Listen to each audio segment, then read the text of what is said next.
You paid $60,000 for a Toyota because you trusted the name. Now your engine is eating itself alive, and Toyota knew about it, issued a fix, watched it fail, issued another fix, watched that fail too, and just recalled 44,000 more trucks. This is the biggest reliability betrayal in Toyota's history. The breaking news. On May 20th, 2026, Toyota dropped a bombshell. A third recall, yes, you heard that right, a third recall has been issued for the twin-turbocharged 3.4-liter V6 engine powering the current generation Toyota Tundra. This time, approximately 44,000 model year 2024 Tundra non-hybrid trucks are affected. And the reason? The same reason as before.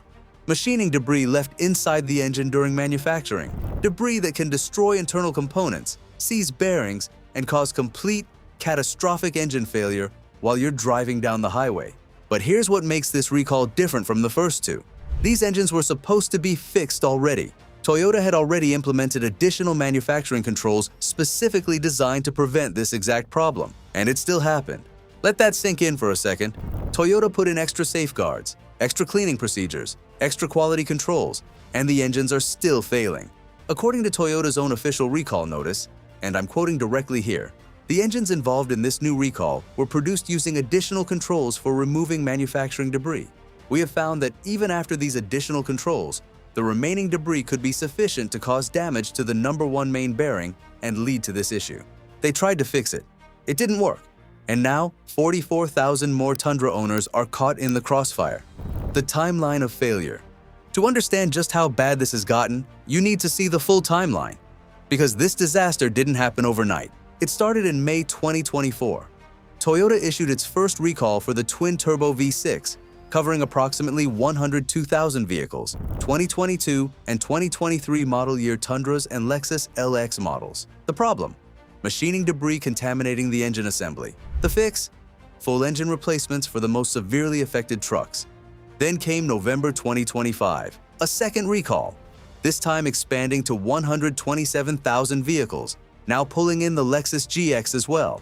More debris, more bearing failures, more engine replacements. And now, May 2026, recall number 3, another 44,000 trucks.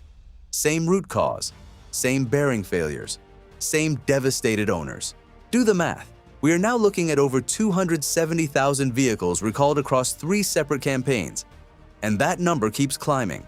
The NHTSA recall report, filed May 20th, 2026 under recall number 26V320, covers 2024 Tundra production from February 7th, 2024 all the way through August 5th, 2024.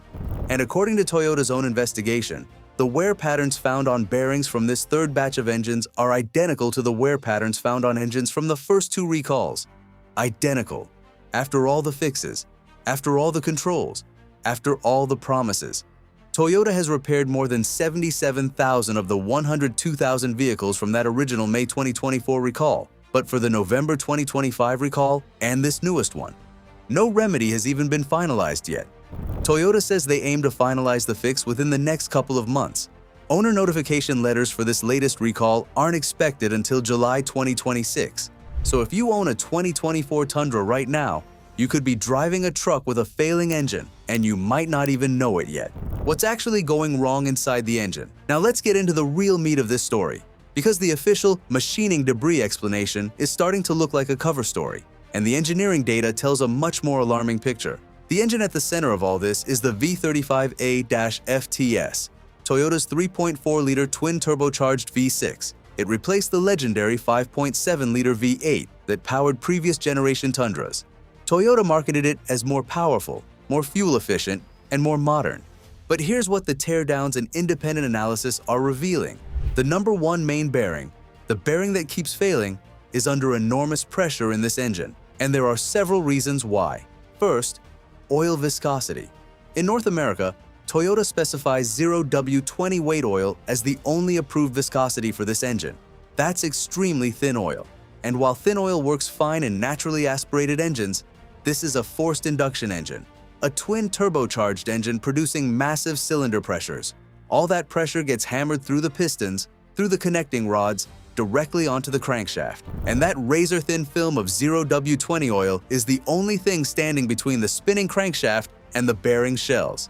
Here's the kicker. In other regions of the world, like the Middle East and Asia, Toyota actually approves thicker oil viscosities for this exact same engine, the same V35A-FTS. In those markets, owners can run 5W20, 5W30, even 10W30. But here in North America, 0W20 only, because of emissions regulations. Second, bearing surface area. A V6 engine only has 4 sets of main bearings. Compare that to the Stellantis 3.0-liter Hurricane Inline-6, which has 7 sets of main bearings. That means each individual bearing on the Tundra's V6 is absorbing roughly 25% of the total engine load, while each bearing on the Hurricane only handles about 14%. That's a massive difference in stress per bearing. And when you look at total main bearing surface area across the competitive segment, the Hurricane comes out on top by a wide margin. The Tundra's V6 is at the bottom. Third, tight clearances under high load.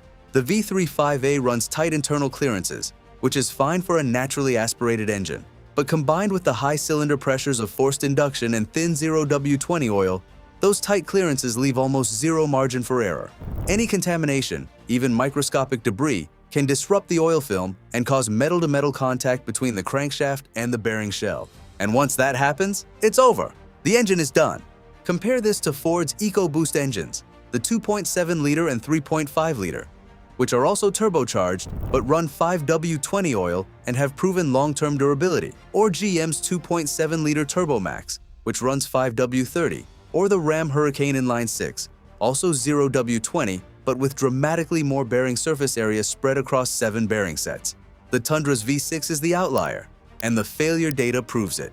Toyota's investigation revealed. The NHTSA Part 573 Safety Recall Report gives us a rare look inside Toyota's own investigation, and what they found is deeply troubling.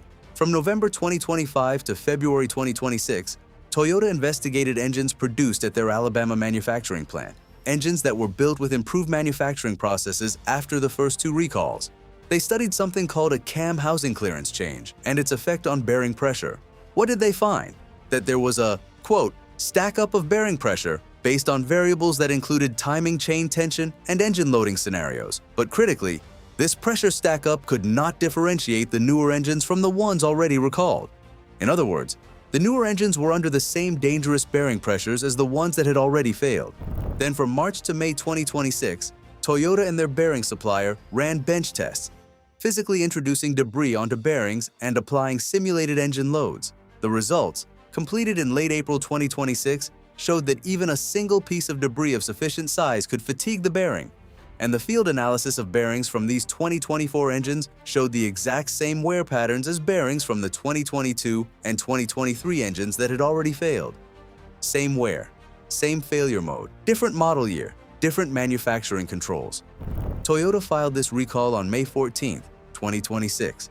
As of that date, they had already received 30 field technical reports and 360 warranty claims from U.S. sources related to this exact condition.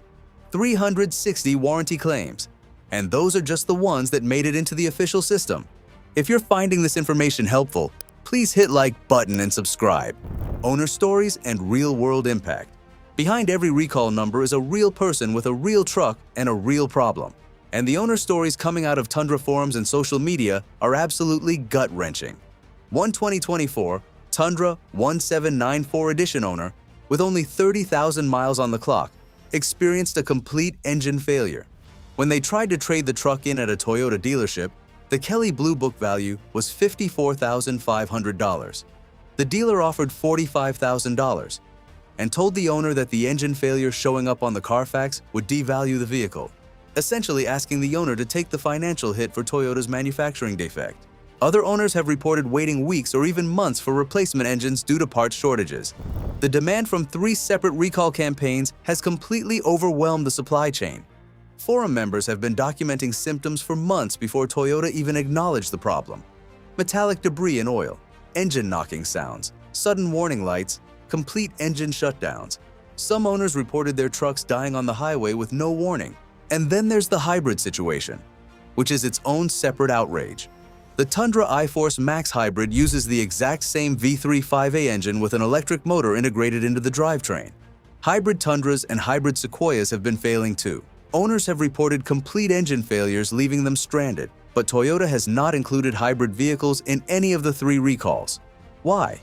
The leading theory is that because the hybrid system includes an electric motor that can provide some limited propulsion even when the combustion engine fails, Toyota doesn't classify it as the same safety risk. But for hybrid owners watching their engines fail and getting 0 recall coverage, that explanation feels like a slap in the face. One forum moderator with years of Toyota ownership experience put it bluntly: Toyota has a history of being slow to acknowledge problems, from rusted frames to sticky accelerator pedals. And in this case, the behavior looks, quote, straight up deceiving. Early teardowns by trusted mechanics showed a bearing design that didn't seem sufficient and complex oiling paths. Toyota stuck to the debris narrative while quietly re-engineering bearing components. They announced a fix, called it good, sold more trucks. That failed. Announced another fix. That failed too. Meanwhile, people kept trusting Toyota and kept buying trucks. The bigger picture, reputation and freefall. Here's what makes this story so significant and so painful for Toyota loyalists. Toyota didn't just build reliable cars. Toyota built its entire brand identity around reliability. For decades, the Tundra was the safe bet in the full-size truck segment. While Ford dealt with EcoBoost issues and GM navigated its own engine controversies, Toyota owners could point to their trucks and say, these things just run forever. The 5.7-liter V8 that powered the previous generation Tundra was legendary. Bulletproof. Owners ran those engines to 300,000 miles without major issues. It was naturally aspirated, simple, and overbuilt. Toyota's V8 lineage going all the way back to the LS400 was one of the great engineering success stories in automotive history. And then Toyota made a decision. In the name of fuel economy, emissions compliance, and chasing horsepower numbers, they replaced that legendary V8 with the twin-turbocharged 3.4-liter V6. And the problem started almost immediately. Now, in 2026, Ram is bringing back the V8 with vengeance. The new Rumble B trucks with Hellcat engines producing 777 horsepower. GM is investing billions into new V8 development for their 1,500 trucks. And Toyota has no plans to bring back the V8. None. The only V8 in Toyota's future lineup is a twin-turbo unit reserved for a $200,000 plus supercar. The Tundra, which used to be the reliability benchmark, is now being compared unfavorably to the GM 6.2-liter, an engine that has had its own well-documented problems. When your truck is being called less trustworthy than an engine already known for issues, you know the reputation damage is severe. One automotive journalist who has covered the industry for over a decade described the situation this way: Toyota built its reputation on reliable, simple, underpowered, and outdated powertrains. As they've tried to catch up and lead in technology, they are failing, and the twin-turbo V6 is the most visible example of that failure. What should Tundra owners do right now? If you own a 2022, 2023, or 2024 Toyota Tundra with a non-hybrid twin-turbo V6, here is exactly what you need to do right now. Step 1. Go to toyota.com/recall or nhtsa.gov/recalls and enter your VIN number. This will tell you immediately whether your specific vehicle is included in any of the 3 active recall campaigns. Step 2. If your truck is included in a recall, contact your Toyota dealer. Repairs are free of charge. Do not wait for the notification letter to arrive. Be proactive. Step 3. Whether or not your truck is currently recalled, monitor it closely. Watch for engine knocking sounds, rough running, warning lights, or any loss of power. If you experience any of these symptoms, get to a dealer immediately and do not ignore them. Step 4. If you're a hybrid Tundra or hybrid Sequoia owner, stay vigilant. Your vehicle is not currently included in any recall, but the engine is the same unit. Document any symptoms and report them to NHTSA directly at nhtsa.gov. The more complaints on record, the more pressure on Toyota to expand the recall. Step 5. If you're considering buying a used 2022, 2023, or 2024 Tundra, do your homework. Check the VIN for recall history. Ask whether the engine has been replaced and under what circumstances. An engine replacement showing on Carfax will affect resale value, and you need to factor that into any purchase decision. For the November 2025 recall and this newest May 2026 recall, Toyota has not yet finalized the remedy. Owner notification letters for the latest recall are expected between July 6th and July 20th, 2026. Dealer notifications went out on May 20th, 2026. Toyota says the fix is coming. But given that 2 previous fixes didn't work, you'd be forgiven for wanting to see it before you believe it. Will the 2025 and 2026 Tundra be next? The question everyone is asking right now: are the 2025 and 2026 Tundras safe? Toyota says engines produced after the recalled 2024 batch were built with an improved number 1 main bearing designed to resist debris, and the failure rate data does appear to show fewer incidents in newer production vehicles. But here's the uncomfortable reality. The last confirmed complete engine failure reported to NHTSA for a 2025 Tundra was as recently as January 20th, 2026. The failures haven't stopped. They've just slowed down. Forum chatter suggests Toyota may be waiting until the last remaining 2025 models clear dealer lots before expanding the recall to include them. Whether that's true or not, the pattern of behavior over the past 2 years has not exactly inspired confidence. And there's another wrinkle. Many of the replacement engines installed during the first recall campaign were manufactured during the same production window as the engines now being recalled in round 3. If those replacement engines contain the same debris contamination, and the bench testing suggests they might, then some owners who already had their engines replaced could be facing failure again. The saga, as one analyst put it, just keeps going on. 3 recalls, over 300,000 engines. No final fix in sight. Toyota's twin-turbo V6 disaster is far from over, and the brand's legendary reliability reputation may never fully recover. Would you trust a 2026 Tundra at this point? Let me know what you think in the comments. And if you enjoyed the video, smash that like button and subscribe for more auto content. Thanks for watching, and see you in the next one.